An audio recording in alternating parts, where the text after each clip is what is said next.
নমস্কাৰ মৰমৰ ছাত্ৰ ছাত্ৰীসকল আজি আমি আৰম্ভ কৰিবলৈ ওলাইছো 12A অৰ্থাৎ 12 নম্বৰ অধ্যায়ৰ আমি 12A প্ৰথম ইউনিটটো আমি আৰম্ভ কৰিব ওলাইছো আমাৰ সাধাৰণতে এই অধ্যায়টোৰ কাৰণে আমাৰ যিখিনি প্ৰয়োজনীয় সূত্ৰ আছিল বা যিখিনি প্ৰয়োজনীয় কথা আছিল সেই গোটেইখিনি কথা আমি ইতিমধ্যে আগতে আমি আলোচনা কৰিছিলো অৰ্থাৎ ইয়াৰ প্ৰধান সূত্ৰ কেইটাও আলোচনা কৰিছো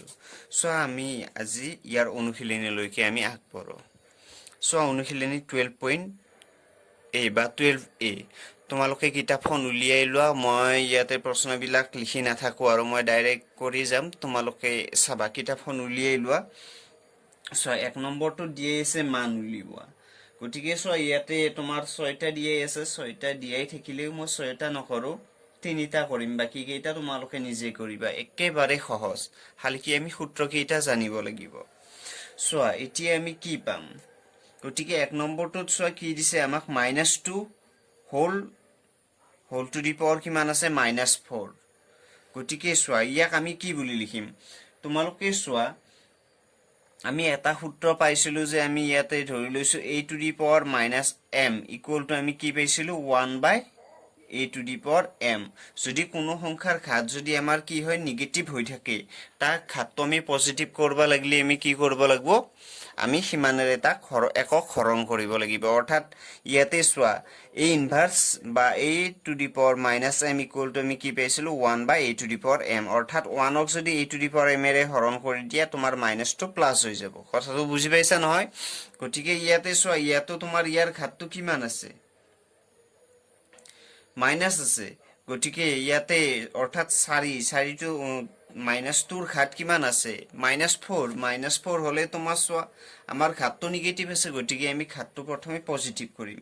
ঘাতটো পজিটিভ কৰিব লাগিলে আমি কি বুলি পাব লাগিব equal to -2 two the power 4 ইমানেৰে কি কৰিব লাগিব আমি একক হৰণ কৰিব লাগিব কথাটো বুজি পাইছা নহয় এইটো সূত্ৰৰ আধাৰত গৈছে যদি আমি ঘাতটো পজিটিভ অৰ্থাৎ ইয়াতে আমাৰ 4 টো নেগেটিভ আছিল গতিকে পজিটিভ কৰিব লাগাৰ লগে লগে আমি কি কৰিব লাগি কি কৰিছো আমি একক হৰণ কৰিছো একক হৰণ কৰাৰ লগে লগে আমাৰ এই ঘাতটো কি হৈছে পজিটিভ হৈ গৈছে অৰ্থাৎ -2 টু দি পাৱাৰ 4 হৈছে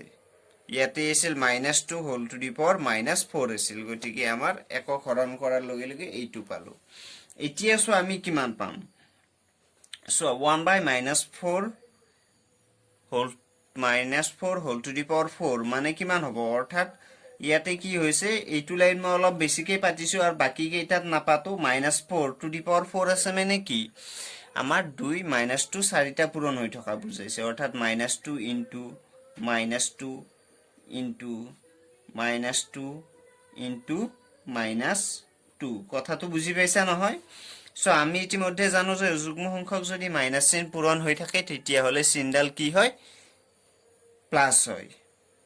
গতিকে চিনডাল কি হ'ব প্লাস হ'ব এতিয়া 2 4টা পূৰণ কৰিলে কিমান পাবা 2 দুগুণ 4 4 দুগুণ 8 8 দুগুণ 16 আৰু ওপৰত কিমান আছে 1 গতিকে ইয়াৰ উত্তৰ এইটোই তেহলে আশা কৰিছো তোমালোকে প্ৰত্যেকই বুজি পাইছা তেহলে ইয়াৰ পিছতে আমি কিতাপখন উলিয়াই লোৱা তোমালোকে ইয়াৰ পিছতে আমি 4 নম্বৰটো কৰিছো 4 নম্বৰটোত আমাক কি দি আছে -3/4 হোল টু দি পাৱাৰ আমাৰ কিমান দি আছে -2 আকৌ কি দি আছে হোল টু দি পাৱাৰ -1 এইটো দি আছে এইটো দিয়ে থাকিলে আমি কি কৰিম ইকুৱেল টু ইতিমধ্যে আমি আগতে উল্লেখ কৰিছো যে আমাৰ সাধাৰণতে কি হয় যদি কোনো এটা সংখ্যাৰ ওপৰত ঘাত থাকে তাৰে ওপৰত যদি আৰু এটা ঘাত থাকে তেতিয়া হলে আমাৰ সেই ঘাত কেইটা কি হয় পূৰণ হয় গতিকে এইটোৰ ক্ষেত্ৰত আমাৰ কি হ'ব ইকুৱেল টু আমাৰ -3/4 হোল টু দি পাৱাৰ এই ঘাত দুটা পূৰণ হ'ব অৰ্থাৎ -2 ইনটু যেহেতু এইটোৰ ঘাত -2 আছে আৰু ইয়াৰ ঘাত আকৌ -1 আছে গতিকে এই ঘাত কেইটা কি হ'ব পূৰণ হ'ব কথাটো বুজি পাইছা নহয় তেহলে আমি নেক্সট কিমান পাম equal to -3/4 whole to the power চোৱা তোমাৰ এইটো চোৱা মাইনাছে মাইনাছে চিনডাল কি হ'ল প্লাছ 2 into 1 2 এতিয়া চোৱা ইমান হলে এতিয়া কিমান হ'ব -3/4 হোল স্কয়াৰ অৰ্থাৎ তলতো বৰ্গ হৈছে আৰু ওপৰতো বৰ্গ হৈছে গতিকে আমাৰ কিমান হ'ব equal to -3 whole square by 4 square ইমান মানে এইটো হলে এতিয়া চোৱা আমি কিমান পাম গতিকে চোৱা -3 হোল স্কয়াৰ হলে কি হ'ব মাইনাছে মাইনাছে প্লাস তাৰ পিছত 3 ৰ বৰ্গ 9 আৰু 4 ৰ বৰ্গ 16 গতিকে ইয়াৰ উত্তৰ হৈছে এইটো তেহলে তোমালোকে প্ৰত্যেকই বুজি পাইছা নহয় ইয়াৰ পিছত চোৱা 5 নম্বৰটো কৰিছো 5 নম্বৰটো অবশ্যই বিশেষ কৰিবলগীয়া নাই 5 নম্বৰটো কৰিছো 5 নম্বৰটোত আমাক দিয়ে আছে -7/14 হোল টু দি পাৱাৰ 0 হলে ইমান হলে কিমান হ'ব এতিয়া চোৱা ইকুৱেল টু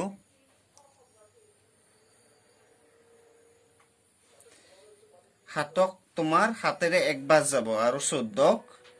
দুইবাৰ গতিকে কিমান হ'ব -1/2 হোল টু দি পাৱাৰ 0 ইতিমধ্যে তোমালোকক মই এটা কথা কৈছিলো যে আমাৰ যিকোনো সংখ্যাৰ ক্ষেত্ৰতে যদি কি হয় তাৰ ঘাত যদি শূন্য থাকে তেতিয়া হলে তাৰ মান সদায় কিমান পাও 1 পাও তে বুজি পাইছা নহয় কাৰোতে একো অসুবিধা নাই তেহলে চোৱা এতিয়া আমি নেক্সট 2 নম্বৰলৈকে যাম সো আমাক 2 নম্বৰ প্ৰশ্নটো কি দিয়ে আছে সো 2 নম্বৰ প্ৰশ্নটো আমাক কি দিছে 2 নম্বৰটো তোমালোকক দিয়ে আছে সৰল কৰা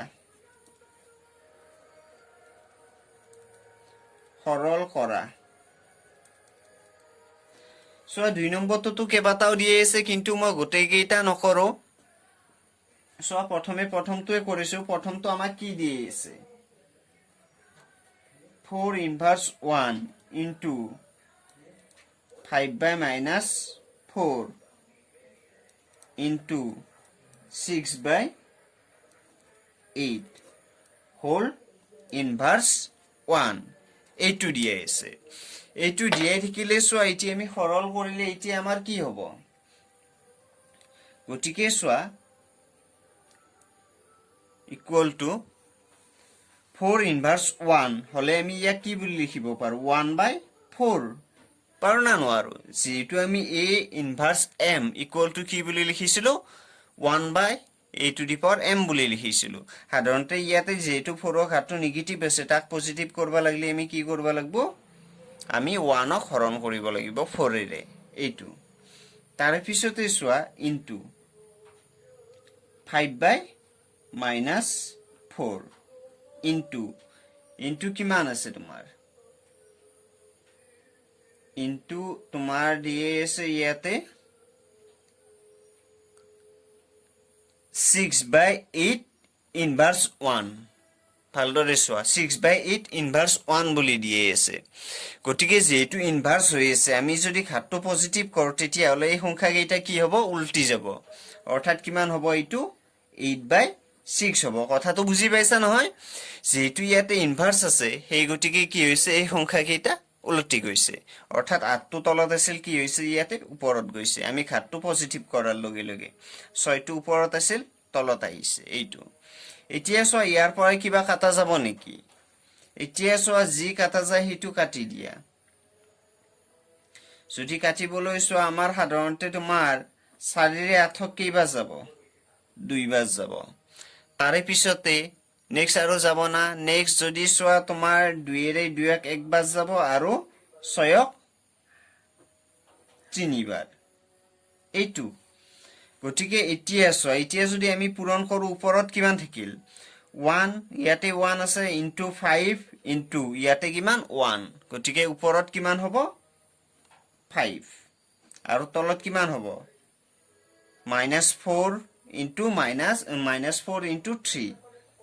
-12 ইকুৱেল টু আমি কি বুলি পাতিব পাৰো -5/12 এইটো বুজি পাইছা নহয় প্ৰত্যেকে তেহলে আমি নেক্সট চোৱা কোনটো কৰিম নেক্সট 3 নম্বৰটো কৰিম বাৰু 3 নম্বৰটো চোৱা নেক্সট 3 নম্বৰটো কৰিম 3 নম্বৰটো কি দিয়ে আছে চোৱা তোমালোকে বাকি কেইটা নিজে কৰিবা আৰু কৰি ফেলে তোমালোকে গ্ৰুপত দি দিবা আৰু গৃহ কাৰ্য বহুতে কৰা নাই কিন্তু চাবা কিন্তু তোমালোকৰ পৰীক্ষা লম কিন্তু এটা আৰু চাবা পৰীক্ষা লোৱাৰ পিছত তোমালোকৰ এই নম্বৰটো তোমালোকৰ ইউনিট পৰীক্ষাৰ নম্বৰত তাতে অৰ্থাৎ মাৰ্কশিটত নম্বৰটো যোগ হ'ব কিন্তু বাৰু চোৱা নেক্সট আমাৰ কি দিয়ে আছে 3 নম্বৰটো 3 নম্বৰটো দিয়ে আছে 1/3 whole to the power 7 into 1/3 whole to the power 9 into 9 to the power 10 দিয়ে আছে এইটো হলে এতিয়া চোৱা আমাৰ হোল টু দি পাৱাৰ মানে কিমান চোৱা 1/3 হোল টু দি পাৱাৰ 7 দিয়ে আছে অৰ্থাৎ তোমাৰ কি হৈছে 1 টু দি পাৱাৰ 7 হৈ আছে আৰু 3 টু দি পাৱাৰ 7 হৈ আছে অৰ্থাৎ আমি ইয়াক পাতিব পাৰো 1 two the power 7/3 two the power 7 বুজি পাইছা নহয় যেটো হোল টু দি পাৱাৰ 7 দিয়ে আছে গতিকে আমাৰ তলতৰো ঘাত 7 আছে আৰু ওপৰতৰো ঘাত 7 আছে ঠিক তেনেকৈ এইটোত চোৱা 1/3 হোল টু দি পাৱাৰ 9 আছে গতিকে ওপৰতৰো ঘাত 9 তলতৰো ঘাত কিমান আছে 9 আছে 1 to the power 9/3 to the power 9 into তাৰ পিছত চোৱা ইয়াক আমি কি বুলি লিখিব পাৰো আমাৰ সাধাৰণতে কিমান দিয়ে আছে ইয়াতে 9 to the power 10 দিয়ে আছে চোৱা এই কেইটাৰ ঘাত যেহেতু গোটেই কেইটা 3 আছে গতিকে আমি 3 ৰ ঘাততে নেও 3 ৰ ঘাতত নিলি আমি 9 কি বুলি লিখিব পাৰো 3 স্কয়াৰ বুলি লিখিব পাৰো তাৰ পিছত আকৌ ইমানৰ ঘাত কিমান আছে 10 আছে কিয় পাতিছো গম পাইছা নহয় যেহেতু ইয়াতেও ঘাত তোমাৰ ভূমি 3 আছে ইয়াতেও ভূমি 3 আছে সেই কাৰণে আমি ভূমিটো সমান কৰি লৈছো ইয়াতে আমি ভূমি 3 পাতিছো অৰ্থাৎ 9 আমি কি বুলি পাতিব পাৰো আমি 3 স্কয়াৰ বুলি পাতিব পাৰো 3 স্কয়াৰ বুলি পাতিলে এতিয়া আমাৰ চোৱা 9 ৰ ঘাত যেহেতু ইয়াতে 10 আছে গতিকে 3 স্কয়াৰৰ ঘাত কিমান হ'ব 10 হ'ব এতিয়া চোৱা এতিয়া কি হ'ব আমাৰ ইকুৱেল টু তাৰ পিছতে চোৱা ইকুৱেল টু কি হ'ব তোমালোকে জানা যে কোনো সংখ্যাৰ ক্ষেত্ৰত যিকোনো সংখ্যাৰ ক্ষেত্ৰত যদি হে দুটা সংখ্যা তোমাৰ পূৰণ হৈ থাকে আৰু হিয়তৰ ভূমি একে হয় তেতিয়া হলে তোমাৰ ঘাত কেইটা কি হয় যোগ হয় গতিকে চোৱা এইটোৰ ক্ষেত্ৰত যদি চোৱা 1 to the power 7 মানে কিমান হ'ব 1 এ আকৌ 1 to the power 9 মানে কিমান 1 গতিকে 1 into 1 1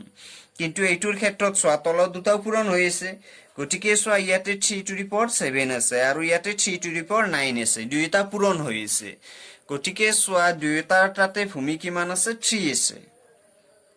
গতিকে ভূমিটো একেই থাকিব 3 তাৰে পিছত চোৱা 3 হলে এতিয়া এইটোৰ প্ৰথম ঘাতটোৰ লগত দ্বিতীয় ঘাতটো কি হ'ব যেটো পূৰণ হৈ আছে আমাৰ যোগ হ'ব ইমান ইনটু এতিয়া কিমান হ'ব চোৱা আমি ইতিমধ্যে জানো যে কোনো এটা সংখ্যাৰ ওপৰত যদি ঘাত দিয়াই থাকে তাৰে ওপৰত আৰু ঘাত থাকে তেতিয়া হলে এই ঘাত দুটা কি হয় পূৰণ হয় অৰ্থাৎ কিমান হ'ব 3 to the power 2 গুণ 20 হলে ইকুৱেল টু আমি ইয়াক কি বুলি পাতিব পাৰো এতিয়া চোৱা 1 ৰ লগত কি হৈ আছে 3 to the power 20 পূৰণ হৈ আছে গতিকে আমাৰ 1 ৰ লগত যিকোনো সংখ্যা আমি পূৰণ কৰিলে আমি কি পাও সেই সংখ্যাটোৱে পাও অৰ্থাৎ 3 to the power 20 বাই তলত আমি কিমান পাইছো 3 to the power 7 plus 9 হলে কিমান হ'ব 9 ৰ লগত যদি 7 যোগ কৰা তেতিয়া হলে কিমান পাবা 16 এতিয়া চোৱা আমি এটা সূত্ৰত পাইছিলো যদি হে দুটা সংখ্যা হৰণ হৈ থাকে আৰু হিয়তৰ ভূমি একে হয় তেতিয়া হলে প্ৰথম ঘাতটোৰ পৰা দ্বিতীয় ঘাতটো কি হয় বিয়োগ হয় গতিকে ইকুৱেল টু কি হ'ব আমাৰ ভূমিটো একে থাকিব 3 থাকিব কিন্তু আমাৰ প্ৰথম ঘাতটোৰ পৰা দ্বিতীয় ঘাতটো কি হ'ব বিয়োগ হ'ব অৰ্থাৎ প্ৰথম ঘাতটো আছে 20 আৰু দ্বিতীয় ঘাতটো আছে 16 অৰ্থাৎ 3 to the power কিমান হ'ব 20 minus 16 বুজি পাইছা নহয় হলে এতিয়া কিমান হ'ব তোমালোকে চোৱা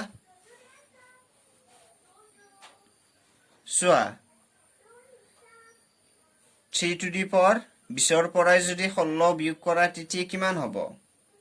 4 হলে এতিয়া কিমান হ'ব সো 3 to the power 4 মানে কিমান সো তোমালোকে 3 to the power 4 কি বুলি লিখিব পাৰা 3 স্কয়াৰ ইনটু 3 স্কয়াৰ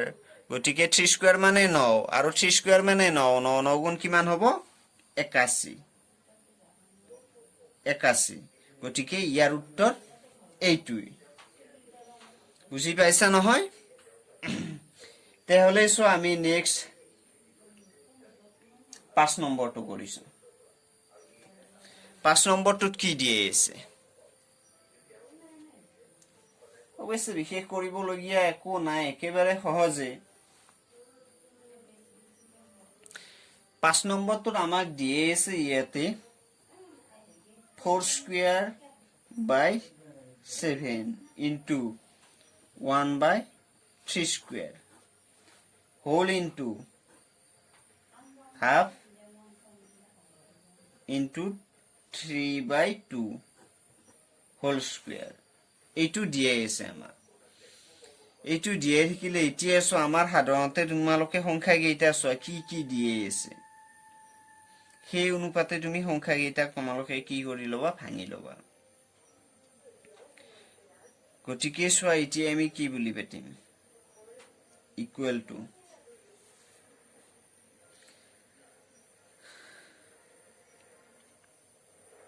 মাৰো ডাইৰেক্ট পাতিলেও পাতিব পৰা সো আমাৰ সাধাৰণতে ইয়াতে কিমান আছে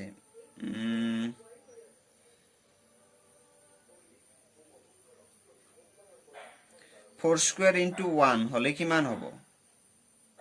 4 স্কয়াৰ ইনটু 1 হলে তোমাৰ 4 স্কয়াৰ আৰু তলত কিমান হ'ব তোমাৰ 7 ইনটু 3 স্কয়াৰ ইমান হোল ইনটু ইমানৰ লগত পূৰণ হৈ আছে কোনটো পূৰণ হৈ আছে সো হাফ প্লাস ইমান প্লাস নহয় দে এটো পূৰণে অৰ্থাৎ কিমান পূৰণ হৈ আছে সো 1 ইনটু 3 তাৰ পিছত 2 ইনটু 2 ইনটু 2 হলে কিমান হ'ব 4 স্কয়াৰ 2 ইনটু 2 4 ইমান হোল স্কয়াৰ হলে এতিয়া সো আমি ইয়াক কি বুলি পাতিব পাৰো equal to 4 square by 7 into 3 square into